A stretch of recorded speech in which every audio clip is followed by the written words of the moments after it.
Japanese Banzai charges were obliterated by America's artillery coordination. The Americans lack the will for close combat. When we charge, they will break. Perhaps, Colonel, but their artillery barrages have been unprecedented. July 6, 1944. Saipan, Mariana Islands. Colonel Takashi Godu dismissed Captain Yoshida's concern with a wave of his hand. The two officers stood in a concrete bunker overlooking the southern approaches to Mount Tapachau, where the American lines stretched across the island like a fragile thread waiting to be cut. Godu, a veteran of Manchuria and the early Pacific campaigns, had earned his confidence through victory after victory. His eyes, sharp despite 46 years, showed no doubt. "Their artillery is nothing we haven't faced before," Godu said, lighting a cigarette. "At Shanghai, we overran positions defended by heavier guns. At Singapore, the British had artillery superiority on paper.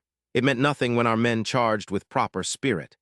Major Hideki Tanaka, the regimental intelligence officer, looked up from the maps spread across the planning table.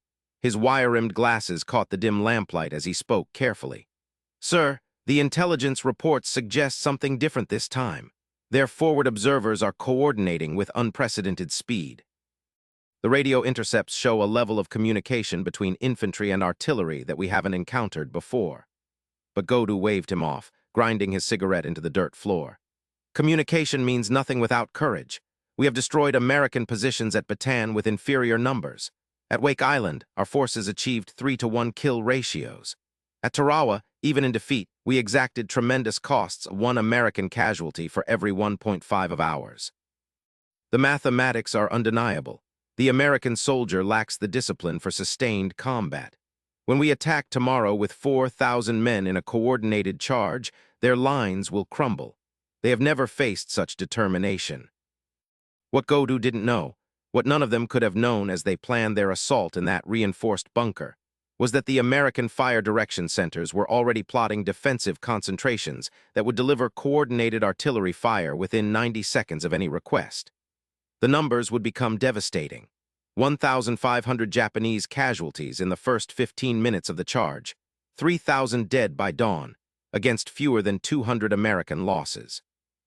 A single American artillery battalion would fire more shells in that one night than the entire Japanese force had available for a month. The confidence in that bunker would become history's most expensive miscalculation, measured in 4,311 Japanese dead against a defensive position that never wavered. If you're enjoying this story, please consider subscribing to hear more stories like this. But to understand how American artillery coordination reached this level of lethality, we need to go back 18 months earlier, to the lessons learned in blood and confusion. January 1943. Guadalcanal. The early battles had been chaos. American artillery units, well-equipped but poorly coordinated, had struggled to provide effective fire support during Japanese night attacks. At the Matnika River in October 1942, Marines had called for fire support that arrived too late or fell on the wrong coordinates. During the January 1943 assaults, Japanese forces had successfully closed to hand-to-hand range before artillery could be effectively employed. The kill ratios were nearly even testament to Japanese tactical proficiency, but also evidence of American artillery's unrealized potential. Colonel Godu had studied these battles. He had read the after-action reports smuggled out by Japanese intelligence officers. He knew that at Edson's Ridge, Japanese forces had achieved local superiority despite facing dug-in Marines with artillery support. The pattern seemed clear. American firepower could be overcome by speed, darkness, and determination. What Godu didn't know was that American commanders were learning with devastating efficiency. Fort Sill, Oklahoma, March 1943. Captain James Morrison stood in the Fire Direction Center, a cramped room filled with plotting boards, radios, and maps. Outside, the Oklahoma plains stretched endlessly under a gray sky. Inside, Morrison was revolutionizing how artillery would be coordinated in combat. "Gentlemen," Morrison addressed the assembled artillery officers, "we lost men at Guadalcanal because we couldn't get steel on target fast enough. The Japanese charge at night, they move fast, and by the time we plot coordinates and relay fire missions through proper channels, they're already in our foxholes." He walked to a large map board showing a mock defensive position. "The solution is pre-planned defensive concentrations. Before the enemy attacks, we plot every likely approach. We assign each concentration a number. When the forward observer sees enemy movement, he doesn't transmit coordinates, he just calls out a number. Concentration 7, fire for effect. That's it. The Fire Direction Center already has all the data. We can deliver fire in under 2 minutes from request to first round's landing. Lieutenant Colonel Robert Hayes, a veteran of North Africa, nodded slowly. And you're proposing we coordinate multiple batteries simultaneously? Not just batteries, sir. Entire battalions, even division artillery if needed. One call brings down fire from 12 guns, 24 guns, 72 guns, whatever the situation requires, all precisely coordinated to impact the same target area within seconds of each other. The room fell silent. What Morrison was describing represented a fundamental change in artillery doctrine. Traditional artillery employment emphasized direct support, with each battery supporting specific infantry units independently. Morrison proposed a flexible system where any observer could call on any available artillery, with fire direction centers routing requests to whichever guns could respond fastest. The Japanese rely on speed and shock, Morrison continued. They attack in mass, often at night, trying to overwhelm positions before we can react. But if we can deliver massed fire within 90 seconds of contact, we turn their tactics against them. The denser their formations, the more casualties we inflict. The faster they charge, the less time they have to disperse when the shells start falling. Camp Pendleton, California, May 1943. The doctrine spread through artillery schools and training centers. By mid-1943, every artillery battalion headed to the Pacific had trained in rapid coordination techniques.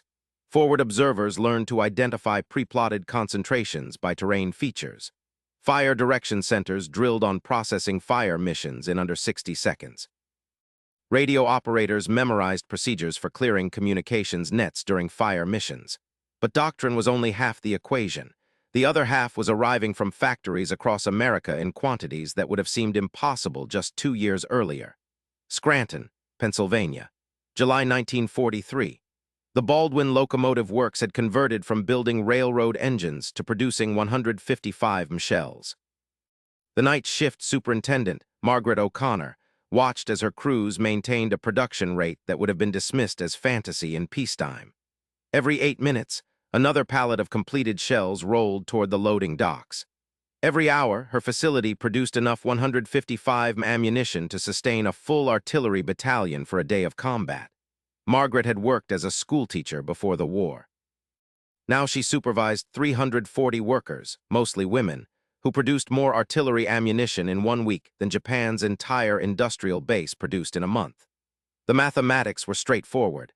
America's production of 155 ammunition in 1943 exceeded 3.2 million rounds. Japan's total production of comparable artillery ammunition was approximately 800,000 rounds for the entire year. At the quality control station, former seamstress Dorothy Williams inspected each shell casing for defects. She rejected approximately 30 shells per shift shells that showed minor imperfections in the brass casing or inconsistent powder loads. These rejected shells, thrown away without a second thought, represented more artillery ammunition than the average Japanese artillery battery would fire in an entire month of operations. The waste was staggering. America discarded more defective ammunition daily than Japan allocated to entire regiments. 3 stations down, James Washington, who had worked as a porter in Chicago before the war, operated the fusing machine. His equipment attached fuses to completed shells at a rate of 18 per minute. In a single 10-hour shift, Washington prepared more artillery shells than Japan's largest arsenal produced in a week. This single worker at this single station in this single factory represented more artillery production capacity than several Japanese provinces combined. The cafeteria at Baldwin Locomotive Works served 3 hot meals per shift. Workers ate without rationing, without restrictions, without thought to scarcity. The cafeteria discarded more food waste daily than many Japanese units received in weekly rations. Coffee flowed freely. Sugar, butter, and meat were available without limit. The contrast was absolute. American workers ate better at their factory cafeterias than Japanese officers ate at regimental headquarters. But shells were only part of the equation. The guns themselves represented an even starker production gap. Detroit, Michigan, September 1943. The Chrysler tank arsenal had begun producing M2A1 105 howitzers at a rate that defied Japanese intelligence estimates. General Motors facilities produced 155 howitzers. By late 1943, American factories were delivering complete artillery pieces faster than the Army could train crews to operate them. The production numbers told a story of industrial capacity beyond imagination. In 1943, American factories produced approximately 8,500 artillery pieces of all types. Japan's production for the same year, approximately 1,200 pieces. A single American factory complex in Detroit produced more howitzers in 3 months than Japan's entire industrial base produced in a year. Major Tanaka, the intelligence officer who would later warn Colonel Godo on Saipan, had access to some of these production estimates through Japanese intelligence networks. In March 1944, he submitted a report to higher headquarters outlining the production disparity. His report estimated that American artillery production exceeded Japanese production by at least 4-1, possibly 6-1. He noted that American forces were routinely equipped with artillery densities guns per mile of front that exceeded Japanese densities by factors of 10 or more. The report was filed and largely ignored. Japanese doctrine emphasized spirit and tactics over material. The prevailing view held that proper infantry tactics, executed with discipline and courage, could overcome firepower disparities. After all, Japanese forces had achieved victories against materially superior forces in China, Malaya, and the Philippines. Why should the Pacific Islands be different? November 1943, Tarawa Atoll. The answer came in blood. The Battle of Tarawa was brutal for American Marines who faced deeply entrenched Japanese defenders. But even in this defensive battle, American artillery coordination showed glimpses of its potential. Naval gunfire, while poorly coordinated in the initial assault, demonstrated the devastating effect of massed fire when properly employed. In the final stages of the battle, coordinated fire from naval guns, landing craft rocket launchers, and organic marine artillery reduced Japanese strongpoints to rubble. Private First Class Kenji Matsumoto survived the battle as one of only 17 Japanese prisoners taken from the garrison of 4,836 men. In later interrogation, he described the American bombardment. It was continuous. There was no pause, no respite. Even in the deepest bunkers, the concussion from shells made men bleed from their ears and noses. We couldn't coordinate our defense because commanders couldn't communicate. Runners were killed before they crossed 10 meters. The shells didn't stop. But Tarawa was a frontal assault against prepared positions. Japanese commanders drew the lesson that strong fortifications could resist even overwhelming firepower. What they failed to recognize was how rapidly American fire coordination was improving. February 1944, Marshall Islands. At Kwajalein and Eniwetok, American artillery coordination reached new levels of precision. Fire direction centers aboard command ships coordinated naval gunfire, marine artillery, and army artillery in synchronized bombardments that saturated Japanese positions. The battles were short, brutal, and one-sided. Captain Yashida, who would later serve with Colonel Godo on Saipan, was stationed at Eniwetok. He survived because he was evacuated to Saipan before the American assault, but he witnessed the preliminary bombardment from a departing transport ship. "The entire island disappeared under smoke and fire," he wrote in his diary. "I counted the flashes from the American ships, at least 60 guns firing simultaneously, again and again. I cannot imagine anything surviving such bombardment." On Eniwetok, the Japanese garrison of 3,400 men was annihilated in 4 days. American casualties: 339 killed, 1,500 wounded. The kill ratio approached 3-1 in favor of the attackers, an almost unprecedented ratio when assaulting prepared defensive positions.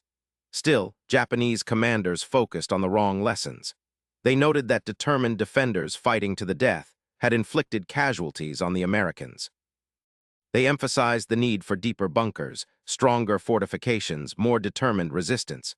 What they failed to grasp was that American artillery coordination was still evolving, still improving, still learning. April 1944, Saipan, Mariana Islands. Colonel Godo arrived on Saipan with his regiment in April 1944. The island was being developed as a major defensive position, with extensive fortifications and a garrison eventually numbering over 30,000 troops. Godo was confident. His men were well-trained, disciplined, and equipped with the best weapons Japan could provide. He had studied American tactics and believed he understood their weaknesses. "The Americans rely on their material advantages," he told his officers during a planning session in May. "They advance slowly behind overwhelming firepower, but they lack the will for decisive action. When we attack them, when we choose the time and place of battle, their advantages disappear." In close combat at night, Japanese infantry has proven superior again and again. Major Tanaka disagreed, respectfully but firmly. "Sir, the intelligence suggests their coordination has improved dramatically. At Eniwetok, they demonstrated the ability to mass fire from multiple ships within minutes. Their forward observers appear to have direct communication with fire direction centers. The response time from call for fire to impact has decreased to under 3 minutes." Godu was unmoved. 3 minutes is an eternity in close combat, Major. Our men can cover 400 meters in that time. Once we're in their positions, their artillery becomes useless. They cannot fire on their own men. Captain Yashida, who had witnessed the Eniwetok bombardment, added his concerns. "Sir, Major Tanaka is correct. The volume of fire is unlike anything we've encountered. Even 3 minutes of such bombardment could devastate an attacking force." "Then we attack when they least expect it," Godu replied. "We coordinate multiple assaults simultaneously, overwhelming their ability to respond. We strike at night when their observation is limited. We accept casualties during the approach and trust in our numerical superiority once we reach their lines. The mathematics are straightforward. We have 30,000 men on this island. The Americans can land perhaps 60,000, possibly 70,000. But we hold prepared positions, we know the terrain, and we possess superior night fighting capability." The planning continued through May and into June. Godu refined his tactics. The regiment would be held in reserve until the American landing, then committed in a massive counterattack designed to drive the invaders back into the sea. Speed, darkness, and overwhelming numbers would negate American firepower advantages. It was sound tactical thinking, based on lessons learned from successful operations in China and Malaya. What Godu didn't know was that American fire direction centers had evolved far beyond the capabilities he understood. June 14, 1944, USS Rocky Mount, off Saipan. Major General Holland Smith's command ship housed a fire coordination center that would have astonished Japanese observers. Inside a climate-controlled compartment, artillery liaison officers from every Marine Artillery Battalion, every Army Artillery Battalion, and every naval fire support ship maintained constant communication. Radios, plotting boards, and telephone lines connected them to forward observers who would soon be landing with the assault waves. The system worked like this. A forward observer, moving with the infantry, identified a target. He called his fire direction center via radio, requesting fire on a specific pre-plotted concentration or providing coordinates for a new target. The fire direction center immediately determined which artillery assets could best engage the target. If multiple batteries could reach the target, the fire direction center assigned the mission to whichever unit could respond fastest. Within seconds, fire missions were being transmitted to gun batteries. But the innovation went further. The Fire Coordination Center aboard Rocky Mount could mass fires from multiple battalions on a single target. A forward observer calling for fire on a Japanese counterattack could, within minutes, receive fire from a Marine Artillery Battalion, an Army Artillery Battalion, and naval gunfire from 2 destroyers, all coordinated to impact the same target area simultaneously. The system could deliver overwhelming firepower with unprecedented speed. June 15, 1944. Red Beach, Saipan, 8:43 hours. The American landing began under heavy Japanese fire. The initial waves suffered significant casualties from pre-sighted Japanese artillery and mortar positions, but within minutes forward observers were calling for fire. Fire Direction Center, this is Observer 2-1, Concentration 8, Bunker Complex, fire for effect. Observer 2-1, Fire Direction Center, Concentration 8, 3 batteries, time of flight 45 seconds, shot over. 48 seconds later, 36-105 shells impacted the Japanese bunker complex. The forward observer, 2nd Lieutenant Thomas Bradley, watched the target area disappear under explosions and dust. He had called for fire at 0847:30. The first shells landed at 0848:18, elapsed time from request to impact, 48 seconds. Fire Direction Center, Observer 2-1, target destroyed, end of mission. This pattern repeated across the beachhead. Forward observers identified targets, Fire Direction Centers routed missions to available guns, and shells arrived within a minute. The Japanese defenders, accustomed to longer delays between enemy observation and artillery response, found themselves under continuous bombardment.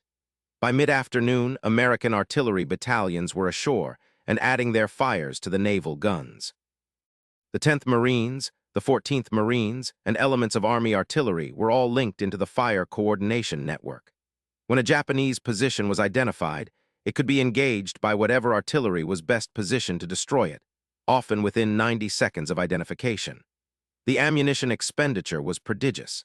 In the first 24 hours of the battle, American forces fired approximately 45,000 artillery and naval shells.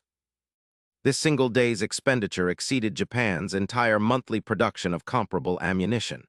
The waste was equally staggering. Many of these shells targeted small positions or individual bunkers, using hundreds of rounds to destroy targets that in earlier wars might have been engaged by a single well-aimed shot.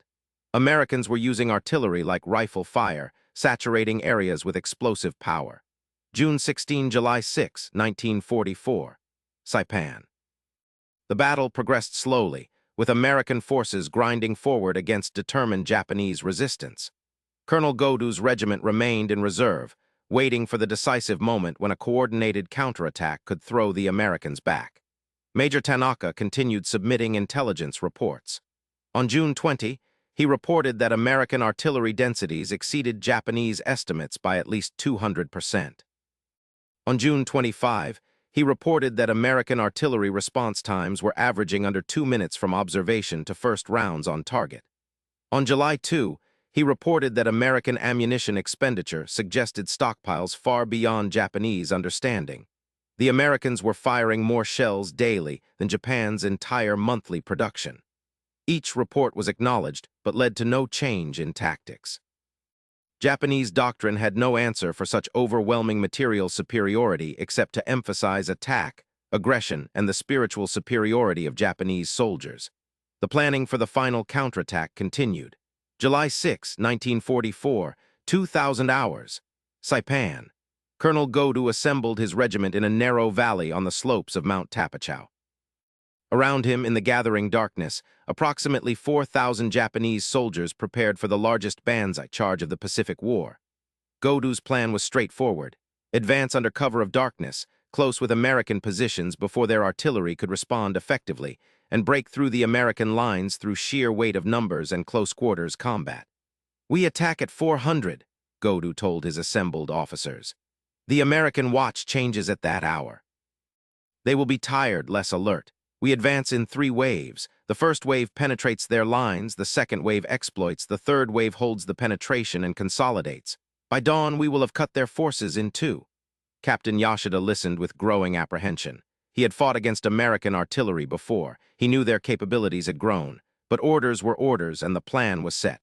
Major Tanaka said nothing. He had submitted his final intelligence report hours earlier, noting that American artillery positions now ringed the planned attack route with overlapping fields of fire. The Americans held the high ground. Their observation was excellent, even at night, due to illumination shells. Their artillery density in the target sector exceeded anything seen in the Pacific War to date. 24 105 howitzers, 12 155 howitzers, and 8 destroyers providing naval gunfire support. All coordinated, all pre-registered on likely Japanese approach routes. July 7, 1944. For 10 hours. American lines, Central Saipan. The attack began 10 minutes late, delayed by difficulty in coordinating movement in darkness. The first wave of Japanese soldiers, approximately 1,500 men, emerged from the tree line 400 meters from American positions. Forward observer Lieutenant James Morrison, no relation to Captain Morrison at Fort Sill, was in a forward observation post overlooking the valley. He had been awake for 18 hours, sustained by coffee and adrenaline. When he saw the first movement, he didn't hesitate. "Fire Direction Center, Observer 5-3. Concentration 12, troops in the open, fire for effect. Observer 5-3, roger. Concentration 12, 6 batteries, time of flight 60 seconds, shot over." Morrison noted the time, 0412:20. 62 seconds later, 72 shells impacted the advancing Japanese formation. Morrison had called for fire from 2 Marine artillery battalions. The Fire Direction Center, recognizing the target as a major assault, had automatically added 2 additional batteries and requested immediate naval gunfire support. The first volley killed an estimated 200 Japanese soldiers. Elapsed time from observation to impact, 62 seconds. Fire Direction Center, Observer 53, target-rich environment. Request continuous fire walking barrage.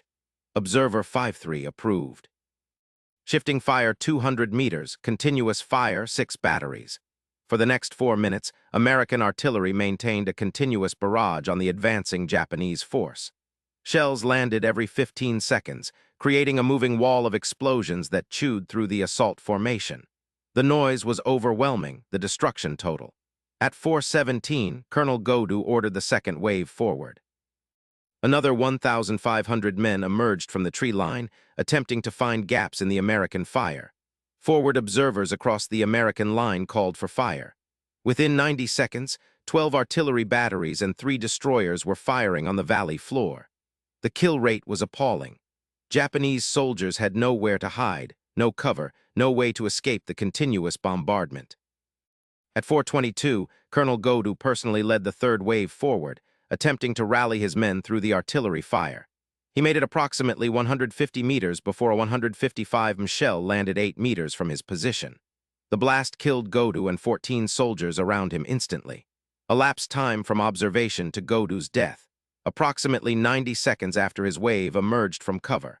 By 4:30, the assault had collapsed.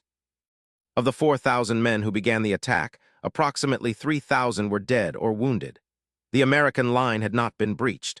American casualties: 98 killed, 257 wounded, mostly from Japanese small arms fire during the brief periods when Japanese soldiers got close enough to engage. The kill ratio was approximately 12-1 in favor of the defenders. The ammunition expended in this 20-minute engagement exceeded Japan's monthly allocation for all artillery forces in the Mariana Islands. American artillery batteries had fired at maximum rate, knowing that ammunition ships could resupply them within days. They had used artillery like automatic weapons, saturating target areas with explosive power. *0600 hours. American lines. Captain Yoshida was one of approximately 300 Japanese soldiers who survived the assault uninjured. He stumbled back into Japanese lines as dawn broke, his uniform torn, his ears ringing from the continuous explosions. He had personally witnessed Colonel Godu's death. He had seen entire companies disappear under artillery fire. He had watched the carefully planned assault disintegrate in less than 30 minutes. When he reached regimental headquarters, he found Major Tanaka coordinating what remained of the regiment's defense. Tanaka looked at him with eyes that showed no surprise, only exhaustion. "Your report?" Tanaka asked. "We were slaughtered," Yoshida replied. "The artillery was continuous. We never reached their lines. The colonel is dead. Most of the regiment is dead." Tanaka nodded slowly. "I tried to warn him. I tried to explain. Did you see how fast their fire arrived?" "Seconds," Yoshida said. "From the time we emerged from cover to the first shells, it was less than 2 minutes." "They've perfected it," Tanaka said. "Coordinated fire direction, pre-planned concentrations, multiple batteries firing on single targets. We have nothing comparable. We cannot counter it." The 2 officers sat in silence for a moment. Outside, American artillery continued to fire, targeting Japanese positions that had been identified during the failed assault. The sound was constant, rhythmic, industrial. "How long can we hold?" Yoshida asked. Tanaka pulled out a notebook filled with calculations. "I've been tracking their ammunition expenditure. They're firing approximately 8,000 shells per day, every day. Japan's entire production of comparable ammunition is perhaps 30,000 rounds per month. The Americans are using in 4 days what we produce in a month. And they show no signs of rationing, no signs of constraint. This level of expenditure suggests stockpiles we cannot even imagine." "So we're defeated by production, not courage," Yoshida said. "We were defeated by production before the first shot was fired," Tanaka replied. "The outcome was determined in factories in Pennsylvania and Michigan and California. We're just discovering that fact." July 9, 1944. Saipan. Organized Japanese resistance on Saipan ended on July 9, though small pockets of resistance continued for weeks. Of the approximately 30,000 Japanese troops on the island, fewer than 1,000 were taken prisoner. American casualties were heavy by American standards: 3,426 killed, 13,099 wounded. But the casualty ratio still favored the Americans by more than 2-1, despite attacking prepared defensive positions. The artillery expenditure during the battle had been staggering. American forces fired approximately 165,000 artillery shells during the 25 days of combat. This exceeded Japan's entire production of comparable ammunition for a 3-month period. The Navy had fired an additional 100,000-plus rounds of naval gunfire. The total weight of explosives delivered on Saipan exceeded the entire German bombardment of London during the Blitz. The waste continued even after the battle.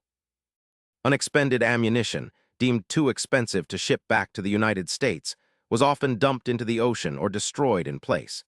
The value of this discarded ammunition exceeded the total value of Japan's remaining artillery stockpiles in the Pacific. August 1944. Imperial Japanese Army Headquarters, Tokyo. Captain Yoshida and Major Tanaka were evacuated from Saipan during the final days of organized resistance. They returned to Tokyo to provide detailed reports on the battle. Their testimony was devastating. Tanaka spoke first, presenting his analysis to a room full of senior officers. The American artillery coordination has reached a level we cannot counter with existing tactics. They can deliver massed fires from multiple batteries on any target within 2 minutes of observation. Their ammunition stockpiles appear unlimited. They fire more shells in a day than we produce in a month. Their forward observers have direct communication with fire direction centers that coordinate fires from all available artillery, including naval guns. The system is flexible, rapid, and overwhelming. He pulled out a chart showing comparative production figures. American artillery production in 1943 exceeded our production by approximately 7-1. Their ammunition production exceeded ours by at least 8-1. A single American factory complex produces more howitzers in 3 months than our entire industrial base produces in a year. The mathematical reality is inescapable. We cannot match their production, we cannot counter their coordination, we cannot survive their fire superiority. Captain Yoshida added his observations from the ground. During the final assault on July 7, we attacked with 4,000 men. We were destroyed in less than 30 minutes by coordinated artillery fire. The Americans fired continuously, without pause, without apparent concern for ammunition expenditure.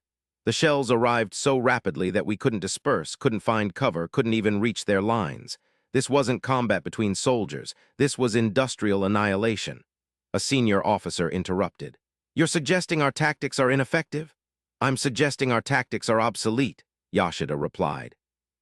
Banzai charges worked when the enemy couldn't coordinate fire rapidly enough to stop us. The Americans can now deliver overwhelming fire within seconds of observation. Charging their positions is suicide. Defending prepared positions delays the inevitable but cannot prevent it. We lack the industrial capacity to fight this kind of war. The room fell silent.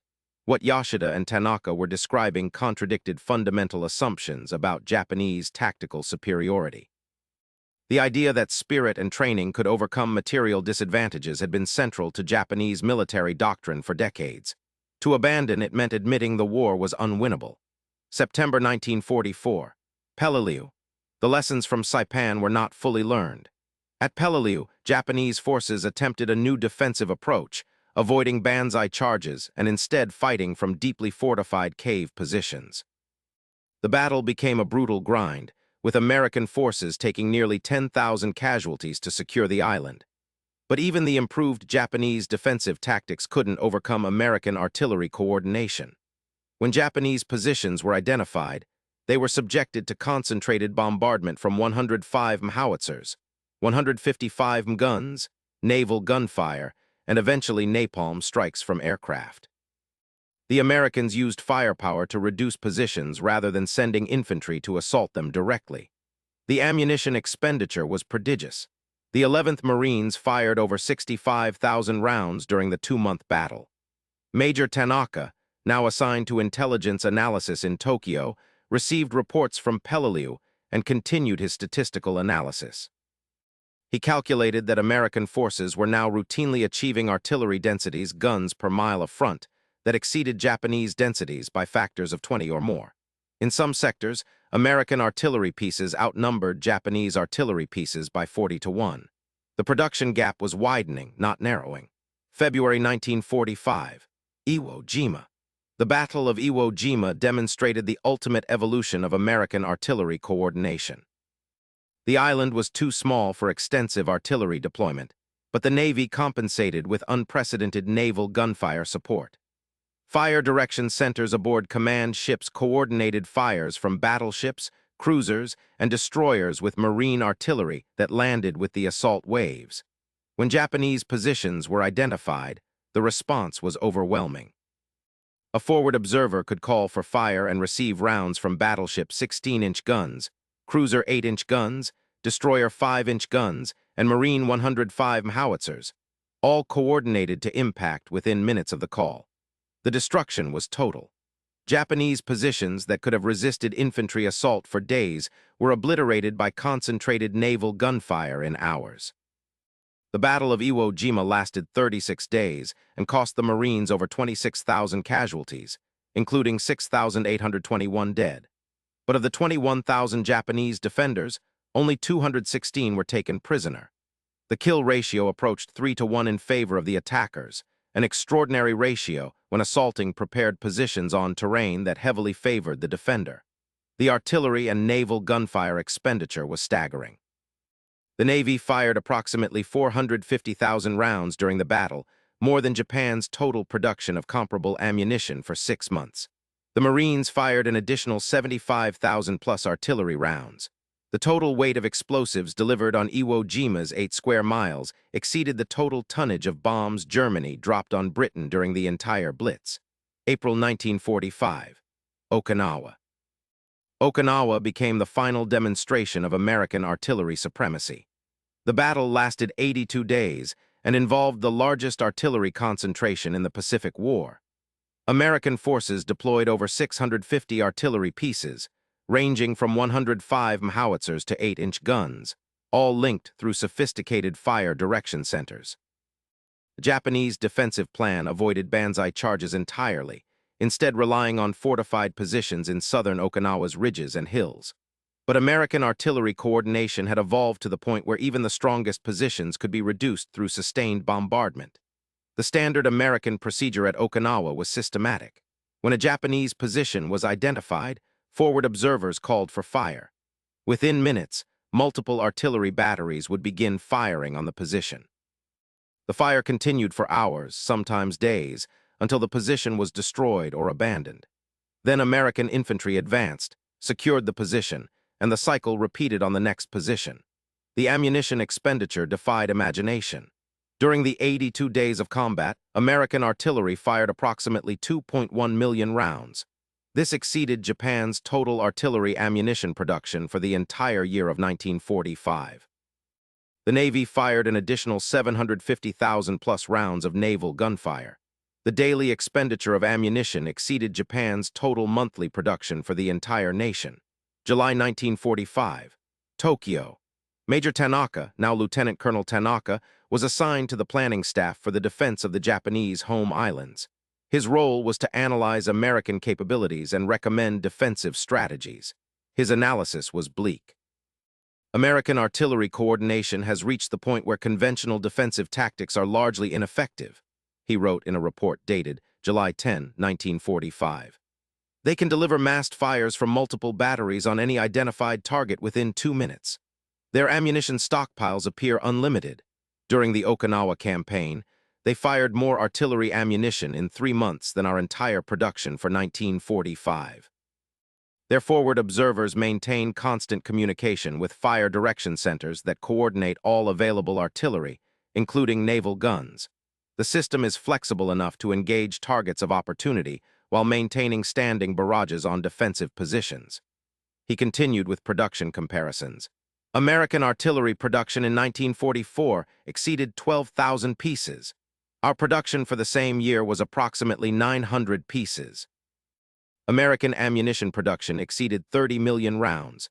Our production was approximately 2.5 million rounds. A single American factory produces more in 1 month than our entire industrial base produces in 3 months. The mathematical reality is inescapable. We cannot match their production. We cannot counter their coordination. We cannot survive their fire superiority. His recommendations were honest. Traditional Banzai charges are suicidal. The Americans have perfected the ability to deliver overwhelming fire on massed formations. Static defense delays the inevitable but cannot prevent it. Mobile defense is impossible given their air superiority and artillery range. There is no tactical solution to this problem. The disparity in industrial capacity has created a situation where conventional military operations cannot succeed. The report was filed. The war continued. August 15, 1945, Tokyo. Japan surrendered following the atomic bombings of Hiroshima and Nagasaki and the Soviet declaration of war. But even before the atomic bombs, the industrial and artillery disparity had made conventional victory impossible. The mathematics were absolute.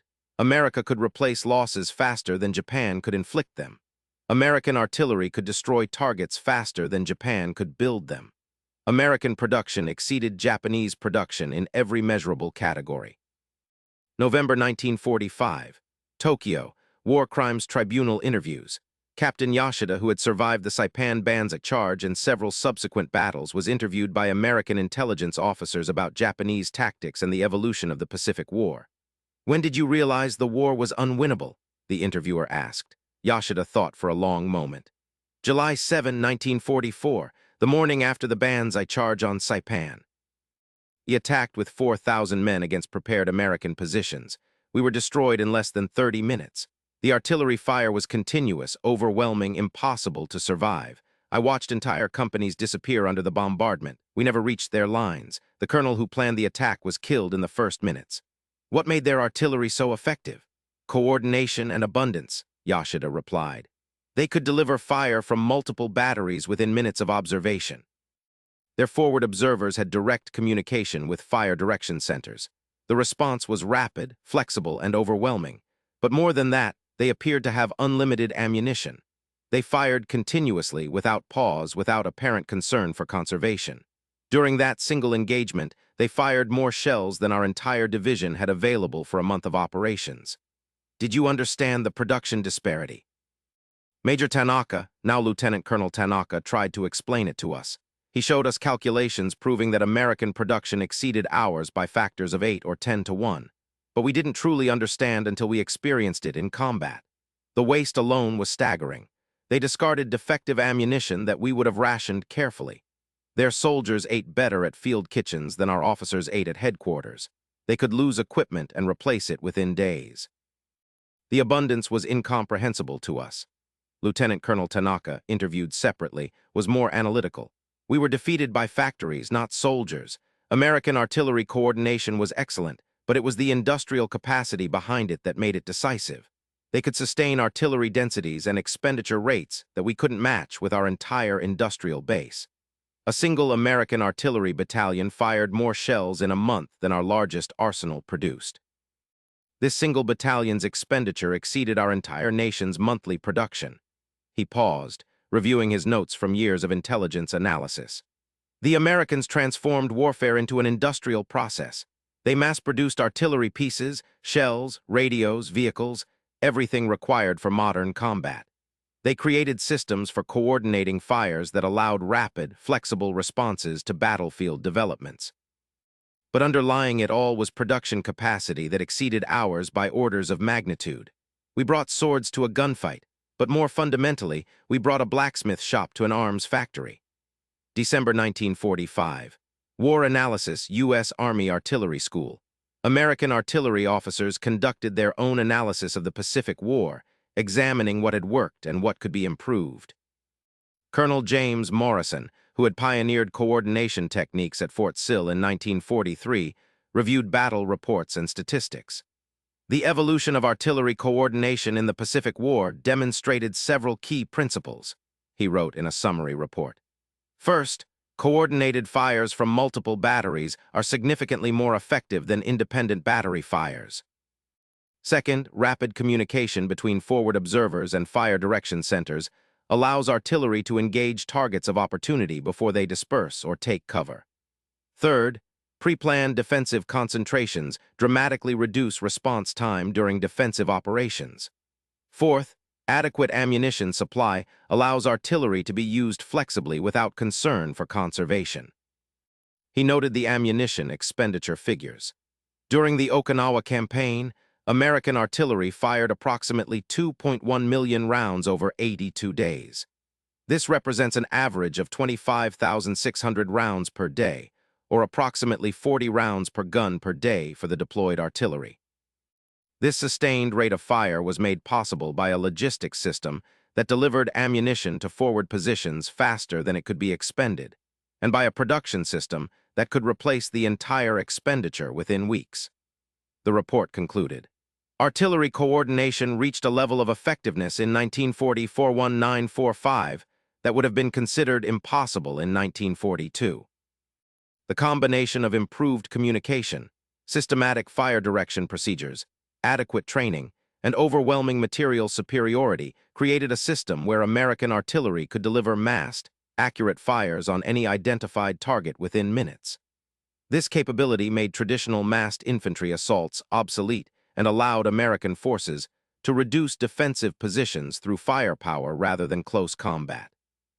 The lesson of industrial capacity asterisk, but beyond the technical details of fire coordination and communication procedures, the Pacific War demonstrated a more fundamental truth about modern warfare. Industrial capacity determines outcomes. Japan entered the war with superior tactics, experienced soldiers, and initial material advantages in the Pacific theater. But these advantages were temporary. As American industry mobilized, the production disparity became overwhelming. The numbers tell the story. In 1944, American factories produced more artillery pieces in 3 months than Japan produced in the entire war. American ammunition production exceeded Japanese production by factors approaching 10-1. A single American factory complex produced more in 1 month than Japan's entire industrial base produced in 3 months. This disparity in production created a situation where Japanese forces, regardless of their tactical skill or fighting spirit, could not achieve sustainable victory. The Banzai charge, the tactic that had epitomized Japanese offensive doctrine, became a symbol of this disparity. What had been an effective shock tactic in earlier conflicts became suicide when facing coordinated American artillery. The speed and determination that had overwhelmed Chinese and British forces in 1940-119 became irrelevant when American forward observers could call down fires from multiple batteries within 90 seconds. The mathematical reality was inescapable. Charging across open ground against coordinated artillery fire resulted in casualty rates that no army could sustain. Colonel Godu had laughed at American artillery on July 6, 1944, confident that Japanese courage and tactics would overcome material advantages. By dawn on July 7, his confidence had become history's most expensive miscalculation, measured in 4,311 Japanese casualties against an American line that never wavered. The mockery in that bunker became a metaphor for a larger miscalculation, underestimating the productive capacity of democratic nations. The artillery coordination that obliterated Japanese Banzai charges wasn't just a technical achievement. It was the visible expression of a free society's ability to organize, produce, and coordinate on a scale that totalitarian systems couldn't match. American factory workers, many of them women and minorities who had never worked in industry before the war, produced more artillery pieces and ammunition than the entire Japanese industrial system. They did it voluntarily, paid fairly, working in conditions vastly superior to their Japanese counterparts. Free labor outproduced conscript labor. Democratic coordination exceeded authoritarian command. Industrial abundance buried ideological certainty under 2 million artillery shells. The lesson remains. Dismissing democratic nations as weak because they prefer peace, or underestimating free people's productive capacity when mobilized for war, invites catastrophic miscalculation. The mathematics of industrial production are inescapable. The nation that can produce more, faster, with better quality, while maintaining the voluntary cooperation of its workforce, possesses advantages that tactical brilliance alone cannot overcome. Colonel Godu learned this lesson in the most final way possible, destroyed by an artillery system that combined technical innovation with overwhelming industrial capacity. His confidence, rooted in earlier victories and tactical doctrine, couldn't survive contact with an enemy that had transformed warfare into an industrial process. The Banzai charges of the Pacific War were not defeated by superior courage or better soldiers. They were obliterated by better factories, better coordination, and better logistics, the unglamorous but decisive factors in modern warfare. The shells that fell on Saipan, Iwo Jima, and Okinawa were produced by workers in Pennsylvania and Michigan who never saw combat, but who, in their own way, determined the war's outcome as surely as any soldier. Industrial capacity, properly organized and applied, proved more decisive than fighting spirit. That remains the enduring lesson of American artillery coordination in the Pacific War.